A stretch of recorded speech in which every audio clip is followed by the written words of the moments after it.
क्योंकि अब अगर मैं शुरू हुआ तो चूंकि झेलम जाने का दरवाजा भी बंद हो गया है, ऑनलाइन भी आपने बैठने से इनकार कर दिया था। मैंने कहा था ना कुछ शराइत रख लेते हैं, तो आपने कहा बगैर शर्तों के। तो बगैर शर्तों के जो बात होती है ना, उसमें तो बैठना ही नहीं है, ये तो मुर्गों की लड़ाई थोड़ी देखनी है लोगों ने। तो अब अगर मैं शुरू हुआ ना, तो फिर मैं प्रॉपर घर तक पहुंचाऊंगा, क्योंकि फिर मैं इसी तरह करूंगा। अभी तक मेरा एक भी, मेरा ख्याल है ऐसा क्लिप नहीं है जिसमें इंजीनियर साहब का मैंने बयान चला के रिएक्ट किया उस पर। असल तो तरीका यही होता है कि आप अगले का बयान चलाएं कि ये इन्होंने ये कहा है और ये क्या कहा है, ये देखो गलत है, तो इंजीनियर साहब आप रुजू कर लो। आपने कहा था, मैंने कहा था हजरत हसन ने कसरत से शादियां की हैं, आपने कहा ये इमाम हसन की तौहीन है, किसी हदीस में नहीं है, ये किसी हदीस की किताब में नहीं है, तो मैं फौरन दिखा दूंगा। देखो, आपका पहले क्लिप चलाऊंगा मैं, आप कह रहे हो किसी हदीस की किताब में नहीं है, मैं दिखाऊंगा ये रही हदीस और ये किताब, फिर आप कहोगे ज़ईफ है, मुझे पता है। तो भाई आपने दावा ये नहीं किया था कि ज़ईफ है या सही है, आपने कहा था कि किसी किताब में ये है ही नहीं, ये किताब, फिर आप कहोगे ये हदीस की किताब नहीं है। ये आपका क्लिप है जिसमें आप कह रहे हैं ये हदीस की किताब है फिर आप कह रहे हो ये ज़ईफ है, ये ज़ईफ नहीं है। भाई जिस बेस पे आप ज़ईफ कह रहे हो वो बेस क्या है, गलत है, ये तो सही है। तो आप और हैं अभी, तो अगर आते गए ना तभी बता दो, बहुत हैं। आपने कहा इस्लाम में सास का कोई रिश्ता ही नहीं है, इस पे कोई कुरान और सुन्नत की दलील नहीं है, ये कुरान की आयत है भाई, इससे ससुराल का रिश्ता क्या हो रहा है, साबित हो रहा है। आपने कहा था औरत पर शौहर के रिश्तेदारों की खिदमत लाजिमी नहीं है, ये रही बुखारी की हदीस, इससे पता चलता है बाद साहबा ने शादी की ही अपने बच्चे पलवाने के लिए, सुथेले बच्चे, बल्कि अपनी बहनों को पलवाने के लिए। जाबिर बिन अब्दुल्ला ने, मैं नहीं बता नहीं रहा ना, तो प्रोग्राम शुरू हो जाएगा ना फिर, क्योंकि फौरन रिएक्शन में लेंगे ये हदीस का ये मतलब है, तो वो तो जब होगा ना।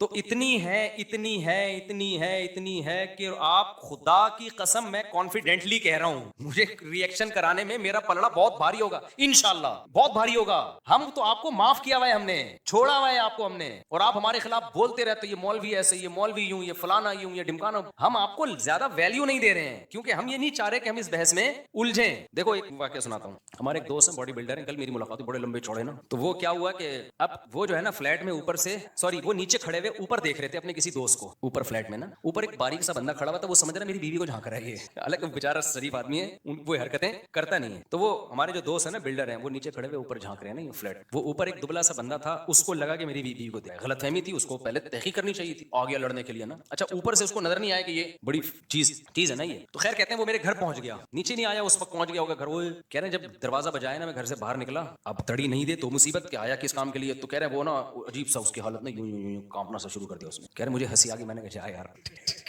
बेचारे से क्या कर, समझ रहे हो कि नहीं समझ रहे। तो हम भी बहुत से लोगों को इग्नोर कर रहे हो कि यार एक हमने अगर अपने आप को इसमें हमने डाल दिया, तो कितने लोग हैं जिन्होंने दाढ़ियां रख ली हैं बयान सुन के, कितने लोग हैं जिनकी स्ट्रेस दूर हो गई है, कितने लोग हैं जो जिना से बच गए हैं, जो निकाह की तरफ चले। हम नहीं चाह रहे कि हम इस बहस में उलझें। तभी जब इंजीनियर साहब ने कहा था ना मेरी दोस्ती हो गई है, तो मैं खुश था कि चलो यार ये टॉपिक खत्म हो, हम कुछ और काम, लेकिन वो फिर भी लगे हुए। इसलिए मेरी इंजीनियर साहब से गुजारिश है बहुत ही इज्जत और एहतराम के साथ कि काइंडली आप इस बहस में ना पड़े तो ज्यादा अच्छा है, क्योंकि अब झेलम का रास्ता, पहले मैं झेलम गया ही इसी वजह से था कि यार ये बहस हमेशा के लिए क्या कर दो, खत्म कर दो, तो वो भी नहीं हुई। फिर ऑनलाइन का हुआ, हमने कहा चलो अब इस पे आ जाते हैं, वो भी नहीं हुई। तो अब तो कहीं का तो हमें छोड़ो ना यार, हम मुंह पे टेप लगा के बैठ जाएं, आप बोलते रहो हम टेप लगा के बैठ जाएं। तो इसलिए अब अगर आपने फिर दोबारा किया ना, तो फिर मैं बहुत कुछ है, चंद मैंने सिर्फ मिसालें दी हैं कि आपका मैं क्लिप चलाऊंगा जिसमें आपने कहा कि हजरत हसन पर मुफ्ती साहब ने झूठ बांधा, किसी हदीस की किताब में नहीं है, मैं हदीस की किताब में दिखाऊंगा, मैं आपको, मैं देख के रखा हुआ है, ऐसा नहीं कि मैं बाद में तरह है, सब कुछ मौजूद है, मैं दिखा दूंगा। आप कह सकते हो अभी दिखा दो ना, फिर तो मैं अभी इसलिए नहीं दिखा रहा कि जब एक काम हो तो फिर प्रॉपर वे में हो, फिर एक चीज नहीं दिखाऊंगा, बहुत सारी चीजें, फिर आप उससे रुजू, फिर आप उससे रुजू, फिर आप उससे रुजू, रफुलदैन वाले मसले में जो, फिर तरावी वाले मसले में जो आपने कहा गोल्डन सनत है 8 रकत वाली गोल्डन, मैं भी बताऊंगा ये गोल्डन का लफ्ज आपने कहां से चुराया है, ये आपकी तहकीक नहीं है। हाफिज जुबैर अली ज़ई साहब ने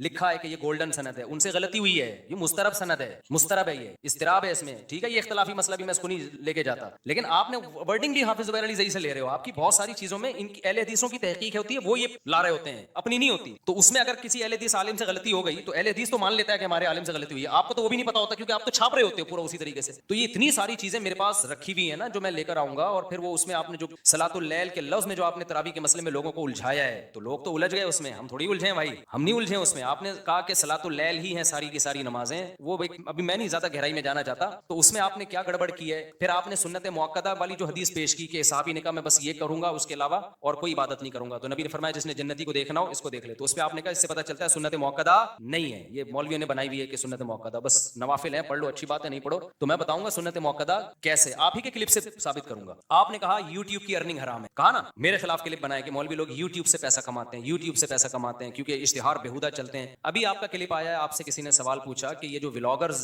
वीडियोस बनाते हैं इनकी अर्निंग के बारे में पूछा गया, तो उन्होंने कहा जो बेहुदा वीडियो बनाते हैं उनकी अर्निंग हराम है। ये जवाब आप पे सूट नहीं करता था, आप पे चाहिए था हुदा बनाए या बेहुदा बनाए, ये जवाब देना चाहिए था। वहां व्लॉगर का मसला आया तो आपने डंडी मार दी कि जो बेहुदा वीडियोस बनाते हैं उनकी अर्निंग हराम है, इसका मतलब हुदा जो बनाते हैं, बेहुदा का उलट हुदा ही होगा ना, उनकी हलाल है। भाई आप तो उसकी भी हलाल नहीं कहते, तो ये जवाब तो आपके लिए बनता ही नहीं है। मुझसे कोई पूछे यहूदी जन्नत में जाएंगे या ईसाई, मैं कहूंगा दोनों जन्नत में जाएंगे भाई, मुझे इससे क्या जरूरत है कि हाँ एक जो है ना, एक जो है वो ज्यादा दर्जे का काफिर है, एक उससे कम दर्जे का, लेकिन है तो दोनों क्या, हमारी नजर में तो दोनों गैर मुस्लिम है, अगर उन तक इस्लाम की दावत पहुंची और वो नहीं कबूल करते। तो जब आपसे सवाल पूछा गया था कि ब्लॉगर्स की आमदन, जो व्लॉगिंग कर रहे हैं, ये आमदन हलाल है या हराम है, तो फिर ये जवाब नहीं बनता था कि जो इसमें फोहश वीडियोस बना रहे हैं उनकी हराम है, दूसरा उन्होंने पी गए, उसका मफहूम तो यही निकलता है कि जो फोहश नहीं बना रहे उसकी क्या है, हलाल है। तो कहना ये चाहिए था भाई फोहश बनाओ या गैर फोहश बनाओ, दोनों की क्या है, हराम है। लेकिन वहां चूंकि मौलवी नहीं है, उसको आप किसी न किसी दर्जे में फेवर दे रहे हो, और जहां मौलाना की बात आएगी वहां आप ये फर्क नहीं करते। जब एडवर्टाइज, अच्छा अपने बारे में कहा कि मैंने वीडियो जो एड है वो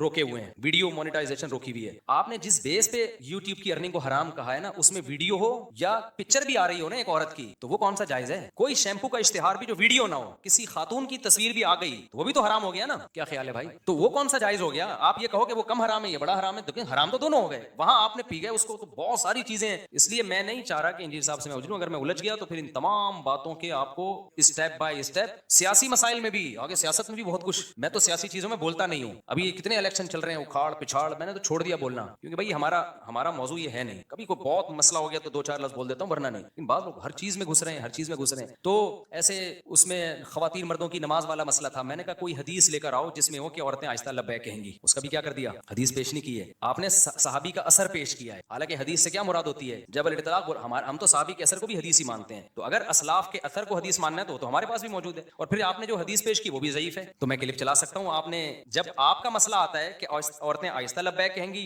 सफा मरवा पे दौड़ेंगी नहीं बल्कि चलेंगी, वहां कोई भी हदीस नहीं है, आप इजमाई उम्मत को हुज्जत मान रहे हो। लेकिन जब खवातीन मर्दों की नमाज में फर्क वाला मसला आता है तो वहां भी इजमाई उम्मत है, वहां आप हदीस का मुतालबा कर रहे हो। ये नाइंसाफी है कि नहीं है? अभी इंजीनियर साहब जवाब ना दें आप, क्योंकि आप हो सकता है जवाब दे दें कि हजरत आयशा ने फरमाया कि जी हम चलते हैं तो तुम भी चलो। हजरत आयशा ने जो फरमाया वो सनद ठीक नहीं है, समझते हो कि नहीं समझते हो, और वो भी हदीस मरफू थोड़ी है। वो फरमाया ही को अगर देखना है फिर तो फरमाने वाले बहुत सारे दुनिया में गुजरे हैं, नबी से तो दिखाओ ना। तो ऐसे बहुत सारे मसाइल हैं भाई, बहुत। कौवे वाला जो क्लिप पे उन्होंने जो रिएक्ट किया था उसमें भी गड़बड़ की है, कौवे वाले क्लिप पे। मैं इस कौवे को जायज नहीं समझता, अली तलाक इस कौवे को, उसमें डिटेल है। फिर मैंने वो रिएक्शन रिकॉर्ड करवाया, वो जो मैंने जवाब रिकॉर्ड वो चला नहीं, तो मैंने कहा नहीं चले ना जाए। लेकिन अब होगा तो अब मैं ऐसे नहीं, मैं वो तरीके इख्तियार करूंगा जिसमें आपका और फिर अपना चलाऊं। तो मैं अभी तक मैंने किया ये काम, वैसे जवाब दिए, लेकिन ऐसा नहीं किया कि इंजीनियर साहब का क्लिप चलाया फिर उसका जवाब, क्लिप चलाया फिर उसका जवाब। ये खानदानी असल तरीका होता है। तो ये हम नहीं कर रहे, इसलिए कि हम अपने आप को इस बहस में उलझाना नहीं चाहते। तो इसलिए आपने जो दोस्ती का हाथ बढ़ाया था ना, तो उसको वैसे ही रहने दें तो ज्यादा बेहतर। काइंडली आप करें जो कुछ कर रहे हैं, जो आपके मानने वाले लोग हैं मानते रहेंगे, मेरा नाम आप काइंडली इस्तेमाल ना करें। अगर मैंने किया है, हो सकता है वो कहे कि इन्होंने किया है, तो वो पहले आपने किया है फिर मैंने किया।